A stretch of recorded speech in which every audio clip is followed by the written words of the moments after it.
ಬಾಗಲಕೋಟೆ ಜಿಲ್ಲೆಯ ಲೋಕಾಪುರ ಪಟ್ಟಣದ ಟಾಣಿಕೇರಿ ಓಣಿಯಲ್ಲಿ ಡಾಕ್ಟರ್ ಭೀಮರಾವ್ ಅಂಬೇಡ್ಕರ್ ಮತ್ತು ಡಾಕ್ಟರ್ ಜಗಜೀವನ್ ರಾಮ್ ಸ್ಮರಣೋತ್ಸವ ನಿಮಿತ್ತ ಜೈ ಹನುಮಾನ್ ಕಬಡ್ಡಿ ತಂಡದಿಂದ ಕಬಡ್ಡಿ ಪಂದ್ಯಾವಳಿಯನ್ನು ಹಮ್ಮಿಕೊಳ್ಳಲಾಗಿದೆ. ಇದೇ ತಿಂಗಳು ಸೋಮವಾರ 23ರಂದು ಮುಂಜಾನೆ 10 ಗಂಟೆಗೆ ಸ್ಥಳ ಸರ್ಕಾರಿ ಹಿರಿಯ ಪ್ರಾಥಮಿಕ ಶಾಲೆ ಟಾಣಿಕೇರಿಯ ಪ್ರಥಮ ಬಹುಮಾನವನ್ನು ರಾಜ್ಯ ಪ್ರಧಾನ ಕಾರ್ಯದರ್ಶಿಗಳು ಯುವ ಕಾಂಗ್ರೆಸ್ ಸಮಿತಿಯ ವಿನಯ್ ಆರ್ ತಿಮ್ಮಾಪುರ್ ಅವರು ನೀಡಿದ್ದು, ಪ್ರಥಮ ಬಹುಮಾನ 15,001 ರೂಪಾಯಿ ಮತ್ತು $1. ಅದೇ ರೀತಿ ದ್ವಿತೀಯ ಬಹುಮಾನ 10,001 ರೂಪಾಯಿ ಮತ್ತು $. ಗಣಿ ಉದ್ಯಮಿದಾರರು ಲೋಕಾಪುರ ಗುರುರಾಜ್ ಊದುಪುಡಿಯವರು ನೀಡಿದ್ದಾರೆ. ಅದೇ ರೀತಿ ತೃತೀಯ ಬಹುಮಾನ 7,001 ರೂಪಾಯಿ, $3 ಮತ್ತು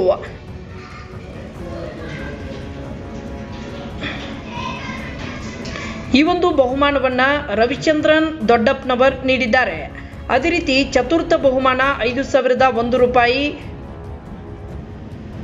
ಶ್ರೀ ಮಹೇಶ್ ಹೋಗಿ ಗುತ್ತಿಗೆದಾರರು ಲೋಕಾಪುರ ಇವರು ನೀಡಿದ್ದಾರೆ.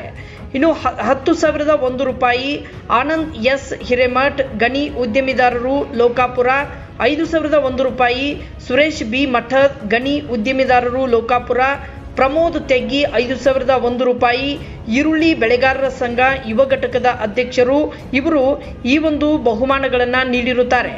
ಅದೇ ರೀತಿ ಪ್ರವೇಶ ಫೀ 1,500 ರೂಪಾಯಿ ಮಾತ್ರ.